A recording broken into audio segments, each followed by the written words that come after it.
Comunismo. Historia de una ilusión.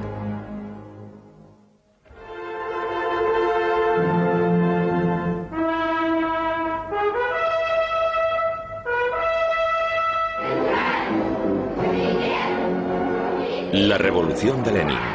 7 de octubre de 1981, Plaza Roja de Moscú. La Unión Soviética en el clímax de su poder. 64 años después de la Gran Revolución de Octubre, Moscú se ha convertido en el centro del comunismo mundial y en la segunda superpotencia junto con los Estados Unidos.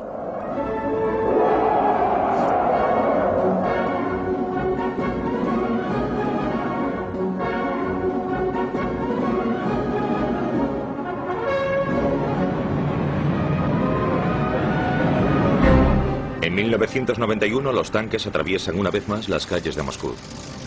Pero esta vez se dirigen al Parlamento ruso. La facción más dura del partido quiere poner punto y final a la reforma política de Gorbachov.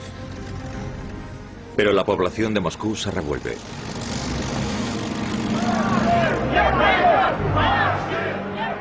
Boris Yeltsin, el primer presidente de la Federación Rusa nombrado en unas elecciones libres, subido a un tanque blindado, apela al pueblo para que oponga resistencia a los tanques putschistas. El putsch fracasa y con él el mayor experimento social y político del siglo XX. Yeltsin ofrece esperanza para una nueva política post-Gorbachov tras el fallecimiento del imperio.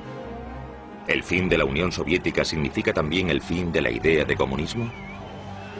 Una idea que ha cautivado la imaginación de gente de todas partes del mundo durante décadas. ¿Cómo se puede explicar el colapso del sistema comunista, la caída desde el poder mundial a la nada política? El sistema fue incapaz de reformarse a sí mismo. Esa es la clave del asunto. Las razones parten de los experimentos precipitados de Gorbachov. No tengo ninguna duda sobre eso. Considero que la idea de crear una sociedad perfecta, yendo en contra de la naturaleza humana, está muerta, porque el error fundamental del comunismo ha sido simplemente el de no comprender la naturaleza humana. El sistema soviético fracasó debido a su absurda idea de que una civilización no podía afrontar los retos de la modernización a través de la industria y de la tecnología informática. Ni los propios burócratas creían ya en el sistema. La gente del partido se hizo cada vez más cínica y corrupta y actuaban maquinalmente, sin ningún tipo de vigor moral. El presidente Reagan estuvo en el sitio adecuado en el momento oportuno. Se encontró al oso muerto y dijo: "Lo he matado yo". Alguna gente que llegó al poder nunca debió haber llegado. No tenían nada que ver con la realización de la idea del comunismo. El comunismo como ideología ha sido emancipadora y como sistema de gobierno opresivo. El mito de la Revolución de Octubre. El asalto al Palacio de Invierno, sede del gobierno, el 25 de octubre de 1917, según el calendario gregoriano ruso. Leyenda y realidad. El famoso director de cine, Sergei Eisenstein, ilustró esos dramáticos acontecimientos con imágenes impactantes. En su película Octubre, las masas revolucionarias, lideradas por Lenin, asaltan el palacio. Su propósito, deponer a un gobierno corrupto. Pero en realidad Lenin no estuvo allí. La famosa película era propaganda. La verdad era completamente diferente. Nadie se dio cuenta de la revolución bolchevique. Fue por la noche cuando tomaron los puentes, los bancos y todo lo demás. A la mañana siguiente, los bolcheviques estaban en el poder. La mañana posterior al golpe, el palacio se vio sitiado por curiosos. Apenas había daños, solo unos cuantos cristales rotos. En el Palacio de Invierno no se destruyó ninguna obra de arte. En la bodega se destruyó todo. Por lo tanto, la Guardia Roja pudo... Se bebieron todos los vinos, de 100 o 200 años, los coñacs y todo lo demás acabó roto. Una verdadera pena. Los responsables de todo eso fueron varios cientos de miembros de la Guardia Roja y marinos bajo el mando de Leo Trotsky. Fue la primera evidencia de su talento como estratega. Trotsky, que inició el golpe, dijo una vez: que un ejército disciplinado y leal habría sido suficiente para frustrar el golpe, pero tal ejército no existía. El gran vencedor de la revolución bolchevique es Lenin. Su voluntad inflexible dirigida a alcanzar el poder le ayudó a imponerse dentro de su propio partido para hacerlo luego en toda Rusia. Vladimir Ilich Ulyanov nacía en 1870 en la localidad rural de Simbirsk, hijo de un inspector de enseñanza. Su madre, hija de un aristócrata, es una demócrata ilustrada que transmite sus ideales a sus hijos. Vladimir demuestra talento y una inteligencia extraordinaria como alumno. Cuando su hermano Alexander es ejecutado en 1887 por participar en el intento fallido del asesinato del zar, Vladimir elige también el camino de la revolución. Unos años después adopta el nombre de guerra de Lenin. Mirando a nuestros líderes, desde Lenin a Putin, proceden todos de la clase obrera, campesinos o trabajadores con una educación elevada. Todos, excepto el propio Lenin, y eso es crucial. Lenin pertenecía a la aristocracia y de ese modo entrelazó lo antiguo con lo moderno. La actitud de Lenin hacia la autocracia rusa apenas difería de la facción radical, de la denominada inteligencia revolucionaria rusa. Para ellos, el régimen zarista era la encarnación del mal. El zar Nicolás II gobierna un país que se extiende desde Varsovia hasta Vladivostok. Un monarca autocrático que solo respondía ante Dios y ante él mismo. Sus aliados pertenecían a una aristocracia que había repartido el país entre ellos. Una clase alta reducida pero inmensamente rica.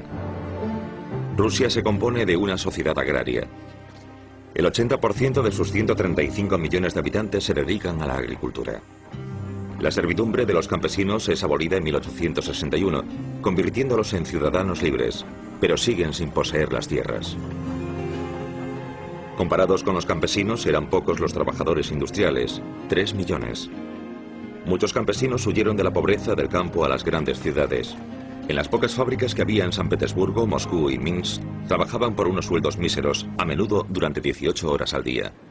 La población vivía en unas condiciones totalmente infrahumanas, alienada, todos hacinados en pequeñas viviendas.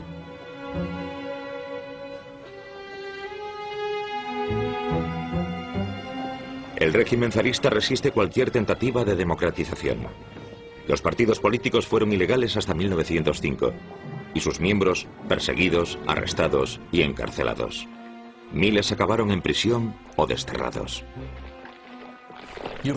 Cuanto más atrasado está un país, más probabilidades hay de que se produzcan acciones de protesta violentas. Y cuanto mayor sea la presión ejercida por el Estado, la policía y los militares sobre una sociedad, menores son las posibilidades de que los objetivos marcados por los movimientos socialistas se lleven a cabo por medios democráticos. Consistía en la visión de forjar una civitas sin explotadores, una sociedad igualitaria en la que únicamente existiesen los trabajadores y los explotadores fuesen degradados a ciudadanos de segunda clase. La sociedad occidental más pragmática transformó el marxismo y la socialdemocracia en su interior. La mentalidad rusa quería llevar a cabo todas esas cosas, siguiendo los manuales a rajatabla. En noviembre de 1895, Lenin funda la Liga Revolucionaria para la Liberación de la Clase Obrera. Acusado de agitación política, es deportado a Siberia en 1897. Está casado con la revolucionaria Nadezhda Krupskaya. Después de su deportación, Lenin abandona Rusia camino del exilio. Teórico brillante y orador nato, Lenin se convierte en líder del ala radical de los socialdemócratas rusos. Debido a que la facción que lidera vence por escasos votos en una asamblea del partido, le da el nombre de bolcheviki, que significa mayoritarios. El ala orientada a la democracia parlamentaria, que en realidad era mayor, adopta el nombre de mensheviki o minoritarios. Los bolcheviki abogan de manera inflexible por la dictadura del proletariado. La asunción es la de que la humanidad es buena. Por lo tanto, como yuxtaposición a las creencias conservadoras o liberales, la humanidad no necesita ningún freno ni equilibrio, ni control alguno. Y esta es la falacia fundamental del comunismo, también con Lenin, que condujo a un poder sin restricciones inherente al bolchevismo desde sus inicios. Se suponía que era un partido de revolucionarios profesionales, un partido centralizado y firmemente disciplinado que había asumido el papel de vanguardia de la clase obrera. Esta concepción, que marcó una increíble ruptura histórica del movimiento marxista, fue verdaderamente revolucionaria. La principal premisa es: el pueblo no sabe lo que es bueno para él. Un método científico de élite debe descubrir de forma objetiva lo que es bueno para el pueblo. Aquí la subjetividad no es pertinente. Verano de 1914. El asesinato del heredero al trono de Austria lleva la tensión internacional a su límite. Rusia moviliza a sus tropas. Alemania declara la guerra. Desde el exilio, Lenin considera que el estallido de la Primera Guerra Mundial supone una necesidad histórica y señala el inminente fin del capitalismo.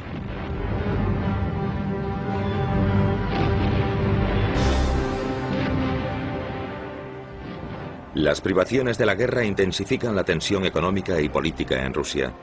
La multitud protesta contra el hambre, la guerra, el gobierno y el zar. Nicolás II se ve obligado a abdicar después de la Revolución de Febrero. Se forma un gobierno provisional y consejos de trabajadores y soldados a lo largo de todo el país, los soviets.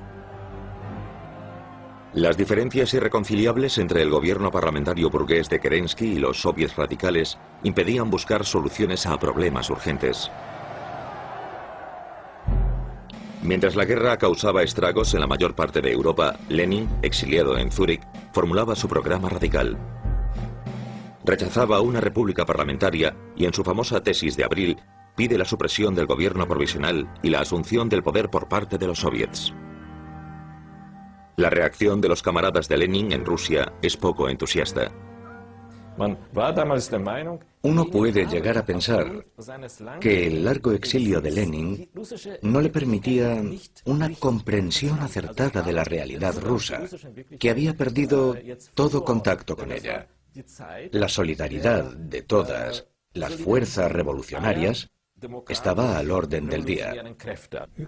Es necesario recordar que Lenin irrumpió en la revolución cuando ya se había desencadenado.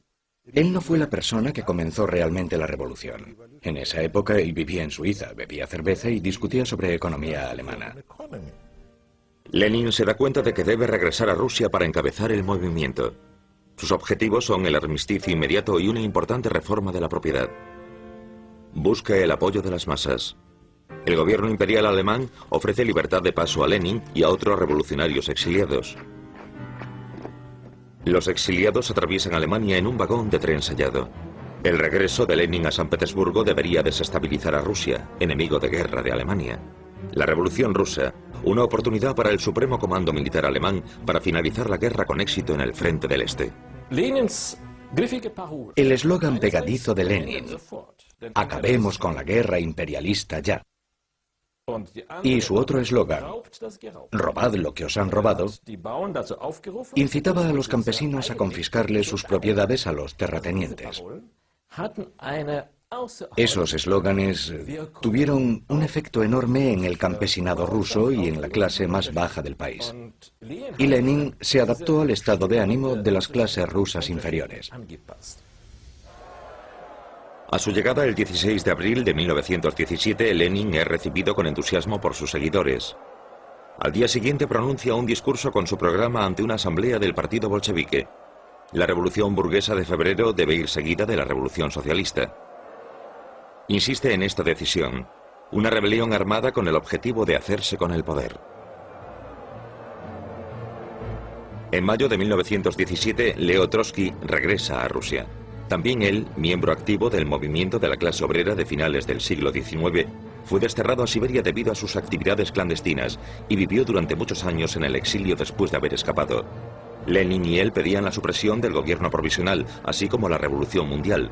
Trotsky organiza el asalto al Palacio de Invierno, pone al gobierno provisional bajo arresto y ayuda a Lenin y a los bolcheviques a llegar al poder. Accedió al poder en uno de los países más atrasados del mundo. 140 millones de habitantes, una sociedad agraria, pocos trabajadores en la industria y un porcentaje de analfabetismo del 80%. El país entero estaba en ruinas, destruido a raíz de 3 años de la Primera Guerra Mundial. Y ahora los revolucionarios se enfrentaban a la contradicción de querer construir una nueva sociedad socialista, la contradicción entre luchar por un ideal y la realidad. Inmediatamente después de la victoria de la revolución, el nuevo gobierno, el Consejo de los Comisarios del Pueblo, puso en práctica los planes de Lenin. Para empezar, Lenin ofreció a los alemanes un armisticio inmediato. Bajo el espíritu de la Revolución Mundial, los soldados alemanes y rusos confraternizaron. El otro proyecto de Lenin, la reforma de la propiedad, también se llevó a cabo inmediatamente. Debido a que los soldados campesinos querían volver a casa, se disuelve el ejército. Se expropiaron las grandes propiedades sin ningún tipo de compensación y después de medirlas se entregaron a los campesinos sin tierras. El viejo sueño del campesinado ruso se hizo realidad. Millones de campesinos se convirtieron en propietarios. Por una parte, la doctrina marxista fue muy importante para Lenin. Y la doctrina marxista estipula que esta tierra debe ser nacionalizada. Por otra parte, Lenin poseía un profundo sentido de lo que quería la población agraria, a diferencia de muchos marxistas dogmáticos, incluso pertenecientes al partido bolchevique. Y él sabía que la nacionalización inmediata de la tierra supondría una medida que provocaría el enfado del campesinado y también su rechazo al sistema. Por lo tanto, quiso retrasar esa cuestión durante un tiempo. Lenin era un hombre inteligente. Debía darse cuenta de que Rusia no era un país tan desarrollado industrialmente como Alemania o Inglaterra, ni siquiera como Bélgica o Francia. Rusia era un país agrario con una población relativamente pequeña de trabajadores industriales. No podía construirse una revolución contando solamente con los trabajadores de Moscú y Petrogrado. Y esa fue su contribución a la teoría revolucionaria. Su gran alumno puede que no fuese Stalin, sino Mao. Para los nuevos propietarios, Lenin es un héroe. Creen en un futuro mejor y celebran la revolución socialista. Para el principal teórico de los socialdemócratas alemanes, Karl Kautsky, eso es obstinadamente erróneo. Según Kautsky, lo que Lenin y sus seguidores habían planeado en Rusia y llevado a cabo en 1917 no era una revolución proletaria y tampoco la primera gran revolución socialista, sino la última revolución burguesa. Marx y Engels decían en su manifiesto comunista que el programa comunista se puede resumir en una frase: la abolición de la propiedad privada. Según Karl Marx, la propiedad privada de los medios de producción debe ser nacionalizada. La sociedad burguesa únicamente puede vencerse a través de la dictadura del proletariado. A ojos de los radicales socialistas, Lenin no es marxista. Más del 90% de la tierra cultivable de Rusia estaba en manos de los campesinos cuando tuvo lugar la guerra civil. Por lo tanto, podría decirse que era un marxista dogmático, pero flexible. Incluso de una forma más radical, uno podría preguntarse: ¿era Marx realmente marxista? Isaac Berlin escribió una vez: si Marx se levantase de su tumba, diría: por encima de todo, no soy marxista. Para Lenin no se trataba solo de una dura lucha ideológica. También estaba vinculada a su absoluto desdén por quienes creían en esas ideas. A pesar de todo, Lenin casi nunca utilizó palabras duras contra sus oponentes. No, era tranquilo, a decir verdad. Todo su odio y desdén iba dirigido contra los liberales y socialdemócratas. Sin embargo, deberían estar mucho más próximos a él que sus auténticos adversarios. El 25 de noviembre de 1917 se celebran las primeras elecciones libres en Rusia. Por primera vez en la historia las mujeres tenían derecho a voto. Vence el Partido de los Socialrevolucionarios. Los bolcheviques consiguen solo la cuarta parte de los votos. Lenin presiente que su poder está en peligro y en diciembre crea la Policía Secreta Nacional, la Checa. Los bolcheviques, como todos los partidos de izquierda o de centro, lucharon contra el régimen zarista y por una asamblea constitucional resultante de unas elecciones libres con votos secretos. Finalmente, en noviembre de 1917, tales elecciones tienen lugar. Y a principios de enero de 1918 se forma la Asamblea Constitucional, dejando patente que el 70% de sus miembros pertenecían a un partido campesino. Cuando el 18 de enero de 1918, en su primera reunión, los diputados de la Asamblea Constitucional votan en contra de que se transfiera todo el poder a los soviets, Lenin abandona la sala. Fue la última reunión que permitieron los bolcheviques.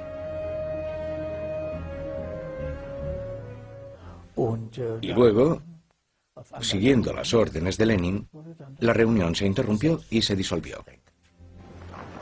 Al día siguiente, Lenin manda cerrar las puertas y arrestar a los diputados. Ese hecho marca el fin de la democracia en Rusia, después de tan solo un día. Tras la violenta disolución de la Asamblea Constitucional, los bolcheviques rebatieron el principio democrático de adaptarse al deseo de la mayoría. Eso significa que no podían gobernar esa mayoría, que los rechazaba, más que con la fuerza y con métodos dictatoriales.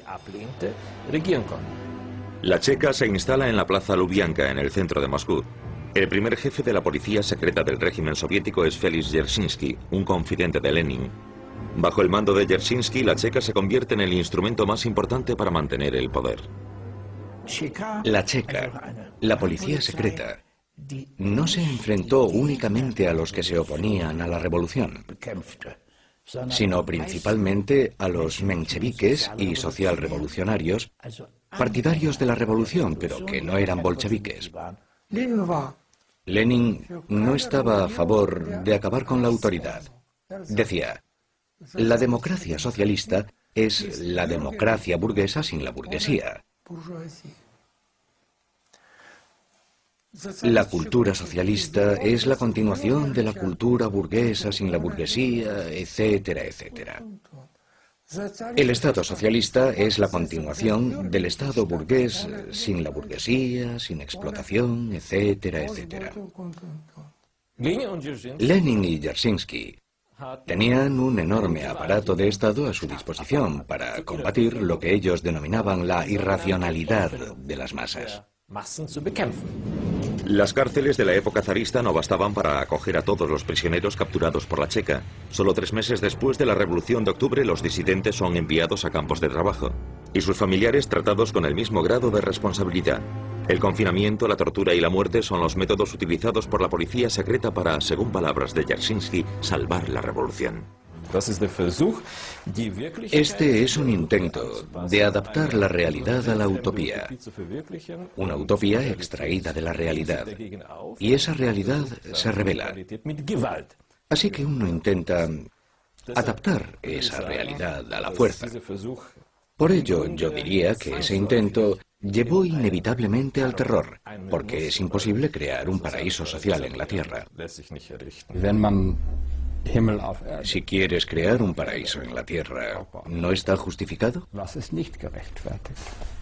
Un poco de terror aquí y allá, si el resultado final es el paraíso.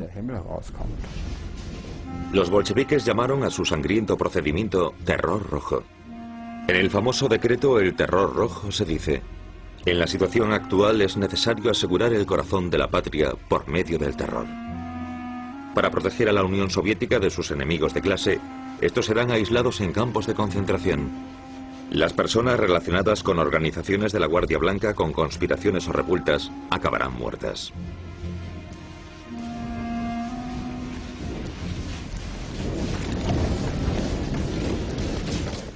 Glorificar este terror rojo y la necesidad de racionalizarlo, creo que eso se corresponde, por una parte, con restos del pensamiento de la Primera Guerra Mundial, y que por otra procede de la idea de que solo mediante la fuerza se puede abrir un camino mejor.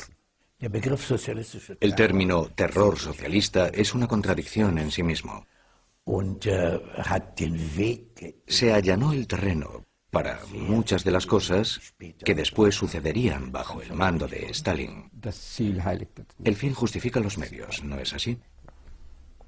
Y, como se puede apreciar por la acusada defensa del terror por parte de Lenin, no es algo que empezase con Stalin. El gobierno bolchevique recibe amenazas tanto de dentro como de fuera del país. El armisticio con Alemania moviliza a los demás adversarios de la guerra.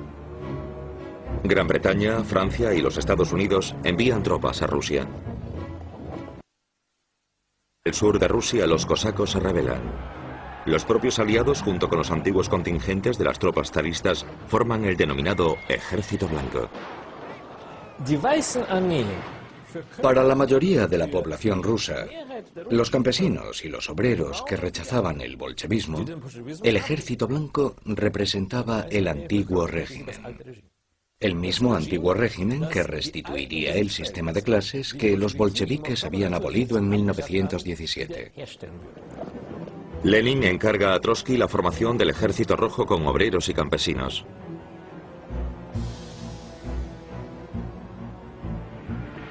Se desencadena un conflicto sangriento en todo el país. Pueblos reducidos a cenizas, poblaciones masacradas. El gobierno afianza su poder a través del terror. Los prisioneros son asesinados.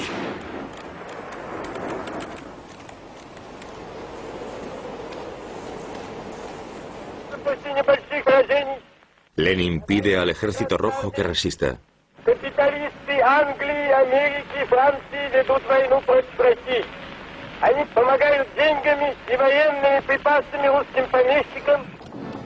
En el verano de 1918 el Ejército Rojo se retira y la revolución está en peligro.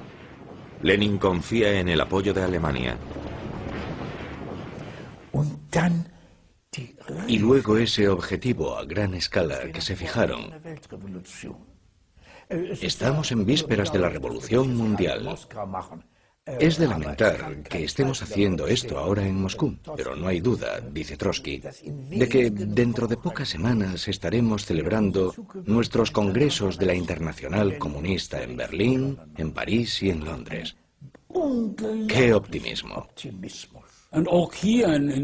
Y también aquí, en los Estados Unidos, se produjeron grandes huelgas industriales y disturbios. Problemas de regulación, reajustes económicos y sociales después de la guerra. Nuestras élites en aquel entonces tenían mucho miedo de que tales corrientes revolucionarias nos pudiesen alcanzar.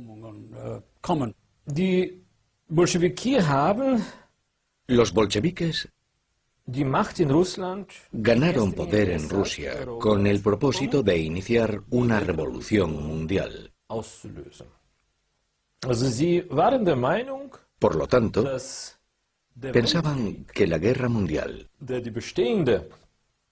que había hecho añicos el orden capitalista existente, era la única oportunidad de los partidos proletarios para abolir el capitalismo de una vez por todas.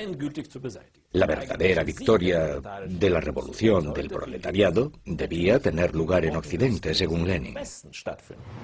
Después de perder la guerra, la revolución llega a Alemania. Se produce la escisión del SPD para dar lugar a los socialdemócratas de la mayoría e independientes, el USPD, y a la revolucionaria Liga Espartaquista que sigue el modelo de la Revolución Rusa.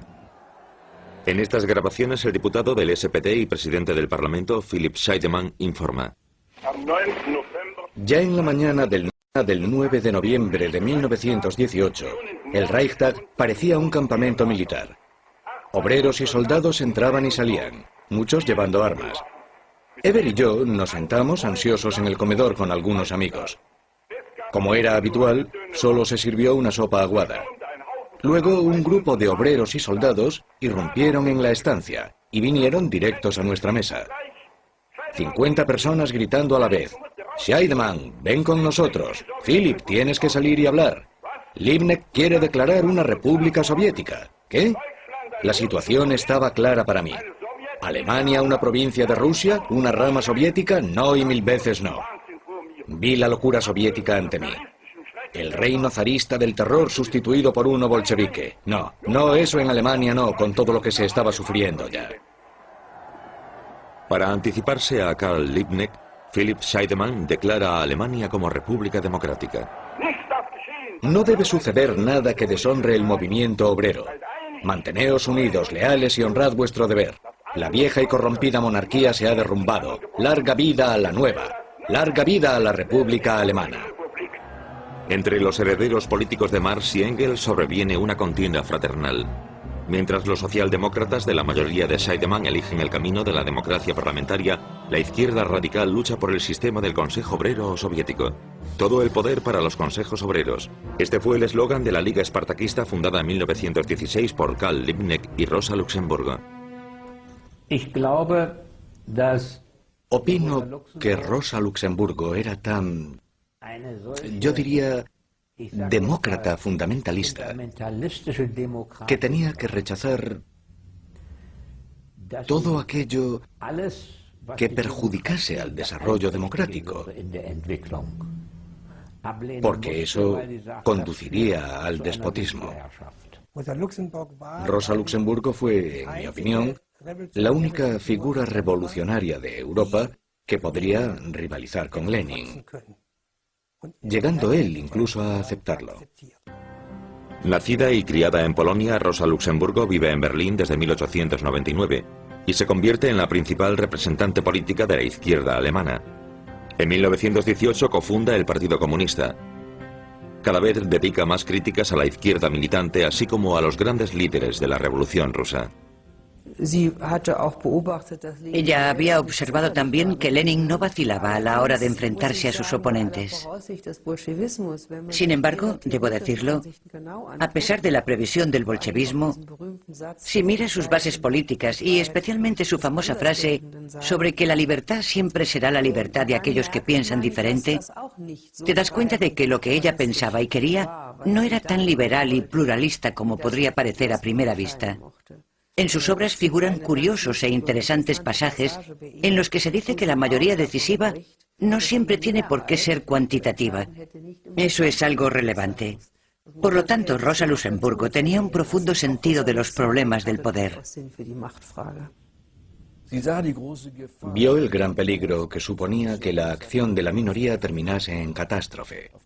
Pero por otra parte, debido a su aparente fe en la espontaneidad de las masas, ya no fue capaz de contradecir la acción masiva una vez que se produjo. Y así es como justifica ella la revuelta espartaquista, algo que no hubiese querido. Los marinos revolucionarios ondean la bandera roja en la puerta de Brandenburgo. La Liga Espartaquista cree, al igual que su gran modelo Lenin, que ha llegado la hora de rebelarse.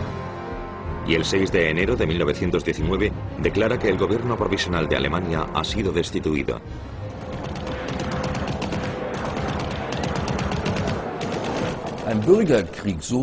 Una guerra civil, como Rosa Luxemburgo la imaginaba, debía declararse en Alemania. Y no quedarse limitada únicamente a Alemania, sino movilizar a los aliados.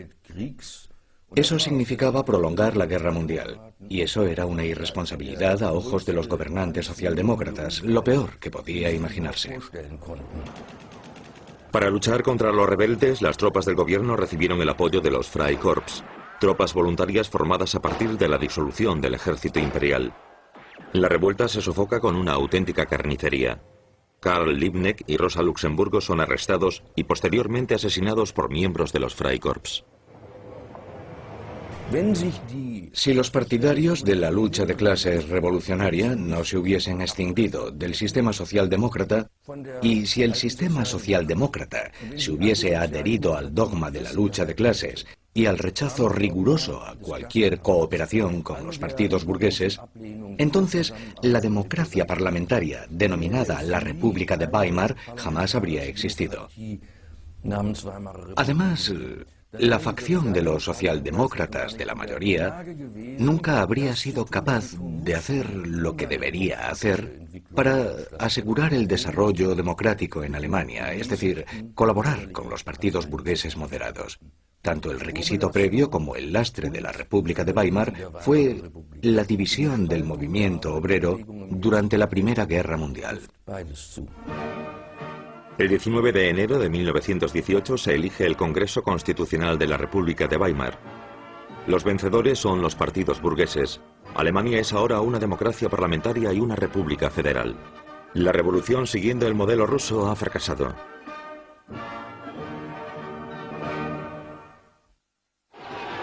En Rusia continúa la guerra civil, y mientras el pobremente organizado Ejército Blanco pierde terreno, el Ejército Rojo avanza.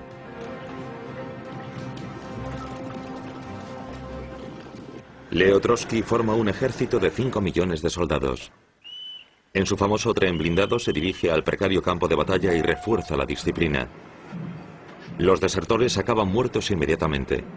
Las tropas soviéticas vencen al Ejército Blanco y a sus aliados extranjeros.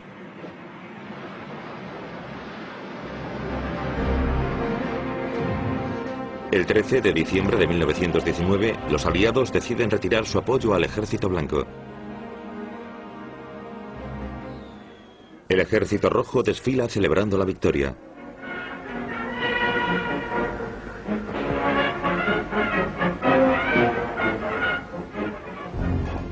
La guerra civil tiene una terrible consecuencia. Los comisarios rojos o bolcheviques son enviados a confiscar comida para el ejército. Los campesinos se rebelan. No atienden ya a sus campos. Y antes de permitir que les arrebaten sus provisiones, prefieren incendiar sus propios graneros. Rusia experimenta la peor época de hambre de su historia. Mueren más de 5 millones de personas. Lenin y sus bolcheviques han ganado la guerra civil. La lucha por el poder queda resuelta y Rusia es el único país en el que la revolución comunista sale victoriosa. Todos los demás comunistas estaban en partidos pequeños, no muchos. De vez en cuando se rebelaban. Entre 1919 y 1924 se produjeron unas 40 revueltas, todas ellas reprimidas. Y llegan los comunistas rusos. Lo han conseguido. Eso fue solo el principio. Una verdadera buena voluntad para dejar que los comunistas rusos tomaran el mando. En julio de 1920 tiene lugar en Moscú el segundo Congreso de la Internacional Comunista. La revolución mundial solo puede tener éxito, declara Lenin, si la política y las acciones de todos los partidos políticos se controlan centralmente desde Moscú. Y a ese respecto, el Partido Comunista Ruso, como se hace llamar ahora, es generoso. Era un secreto a voces que había muy pocos partidos comunistas con dinero suficiente para financiar de manera independiente sus actividades. Todo lo demás se hacía desde Moscú, mediante instructores que llegaban y distribuían el dinero para que se invirtiese buscando el máximo beneficio de la Internacional Comunista y del gobierno soviético. Todos y cada uno de los funcionarios sabían que todo su dinero procedía de Moscú. Con una campaña de propaganda masiva se confía en atraer al pueblo al comunismo. Se envían obreros del partido al campo en trenes especiales para enseñar al pueblo a leer y escribir, a la vez que exponen sus ideas. Tras la opresión y la explotación del pasado, el proletariado debe asumir ahora el liderazgo. En las fábricas decidirán los trabajadores. Se abolirá el sistema de beneficios. Se construirán viviendas, hospitales y escuelas. De ahora en adelante, todo lo que se haga será en beneficio del pueblo. Y serán los comunistas los que muestren el camino hacia ese futuro glorioso. Se emprende la educación sistemática del pueblo a gran escala, basada en los principales ideales humanistas. Uno debe tener en cuenta que el nivel de desarrollo de nuestra sociedad y nuestro Estado no era muy alto en esa época, si se puede decir así. Estábamos empezando a emanciparnos de la oscuridad, el desorden y el analfabetismo que constituía el legado de la Rusia zarista. El 76% de la población era analfabeta. A principios de los años 40, habíamos alcanzado un porcentaje de alfabetización de casi el 100%. Les llevamos cultura y conocimiento al pueblo, acrecentamos su intelecto. Y no iba dirigido solamente a unos pocos, sino a toda la población. Al mismo tiempo, por supuesto, también existía un elemento intimidatorio hacia aquellos que todavía creían en el viejo orden y que tenían una concepción diferente del poder del Estado. Utilizando el mismo método con el que habían ganado la guerra civil, los bolcheviques querían reconstruir el país. El sistema se conoce como comunismo de guerra y se basa en el reparto preceptivo por parte de los campesinos, en la nacionalización y en el trabajo obligatorio o militarización del trabajo, como Trotsky lo denomina. Pero se ofrece resistencia en todo el país. El sistema del comunismo de guerra. La realidad rusa se ve obligada a través de un terror ilimitado a adaptarse a esa doctrina. Ese intento fracasó, en gran medida porque la mayoría de la población, después de haberse ganado la guerra civil, ya no soportaba el reino del terror bolchevique.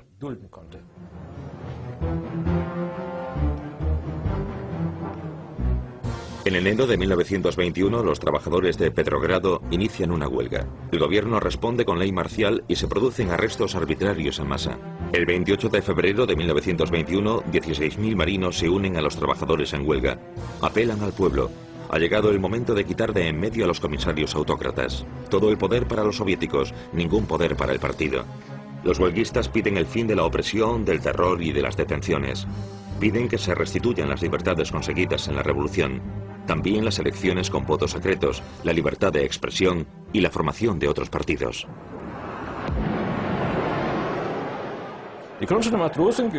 Los marinos de Kronstadt fueron los más ardientes partidarios de la revolución y siempre habían elogiado el liderazgo bolchevique como baluarte de la revolución. Pero entonces los marinos le dieron la espalda al liderazgo autocrático que había destruido los impulsos y las estructuras democráticas.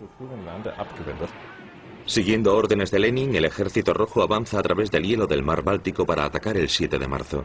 Tras 11 días de duros enfrentamientos, la insurrección de los marinos es brutalmente aplastada.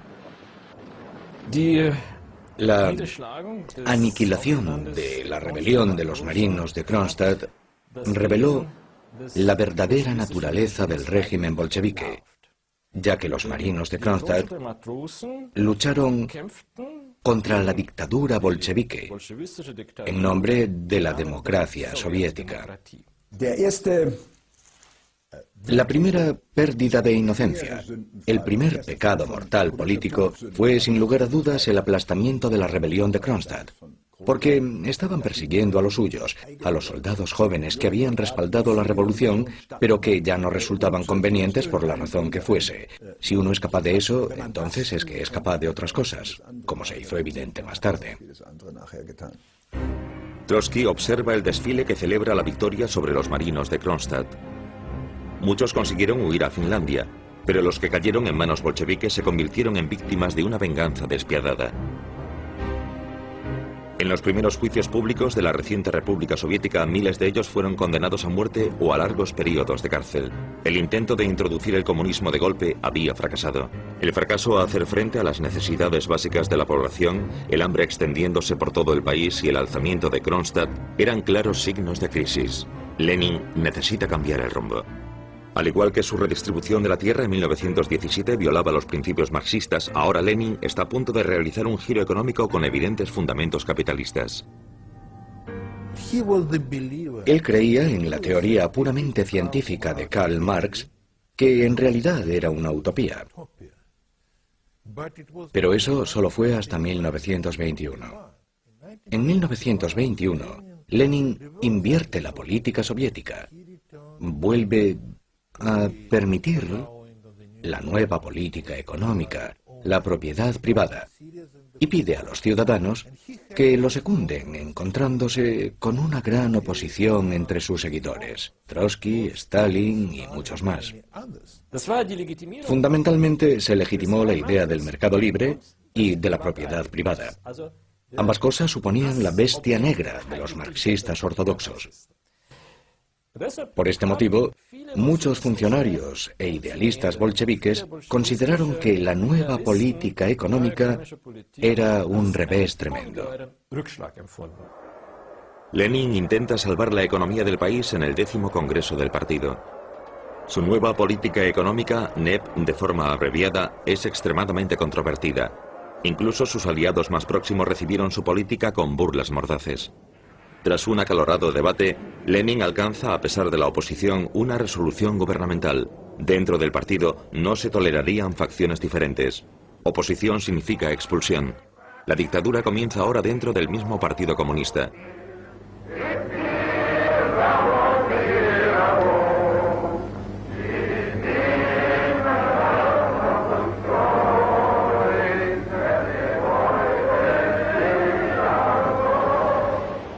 La economía rusa se recupera. El optimismo flota en el aire. Pescadores y granjeros venden sus productos en el mercado. Ahora se pueden comprar cosas con dinero y eso se convierte en un incentivo para trabajar.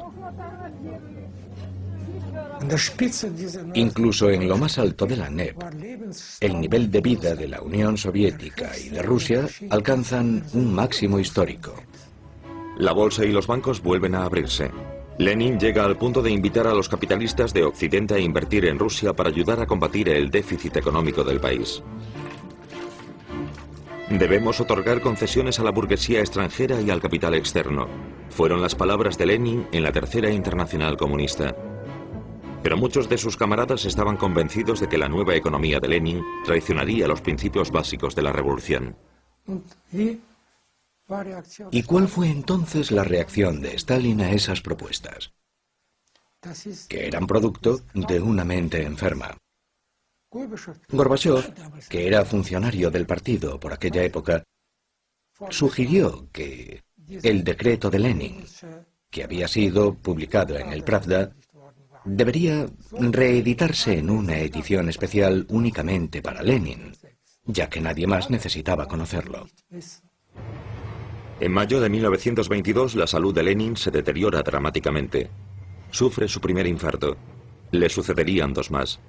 Lenin se retira de las actividades gubernamentales.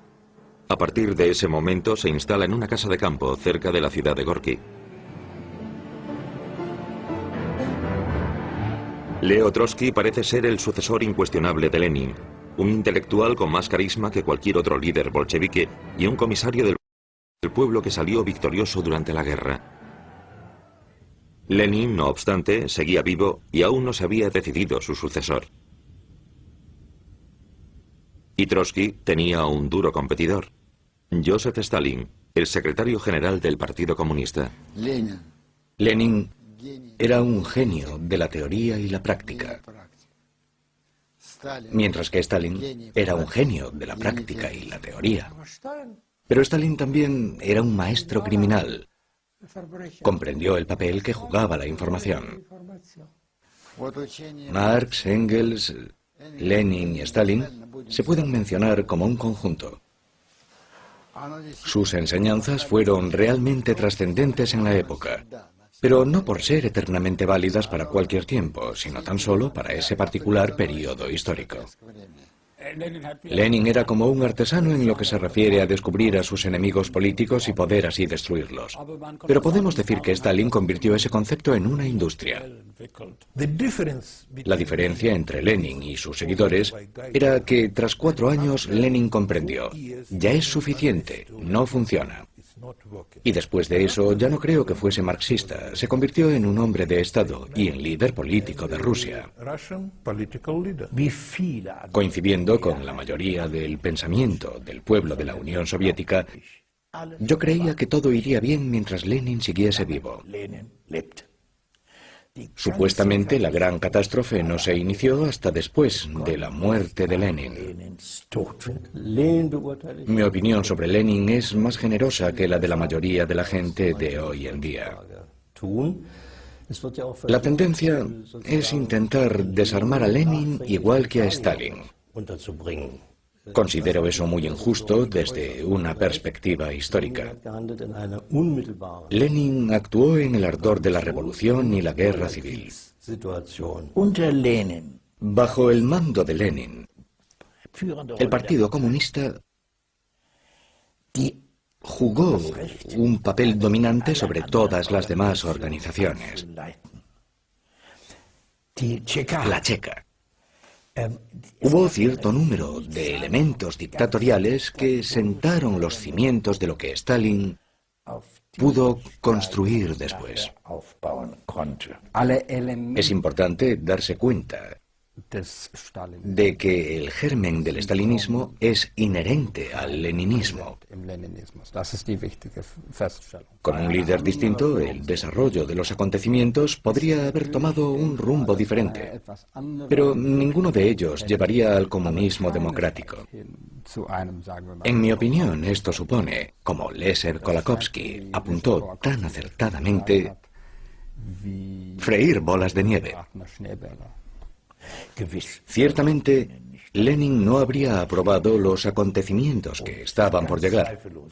Y sin duda alguna, algo que fue discutido secretamente en la época soviética, si Lenin hubiese estado vivo, habría sido condenado en uno de los juicios que tuvieron lugar entre los años 1936 y 1938.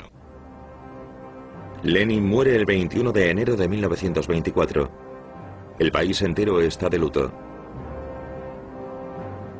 Stalin organiza el entierro. En un telegrama enviado a Trotsky le comunica una fecha falsa para impedir que su competidor asista al funeral. En su testamento político, Lenin advertía sobre la ambición de Stalin, pero ya era demasiado tarde. En un lapso de tiempo de 2 años como secretario general del partido, sustituyó a 16.000 funcionarios. Comienza otro episodio sangriento de la historia de Rusia.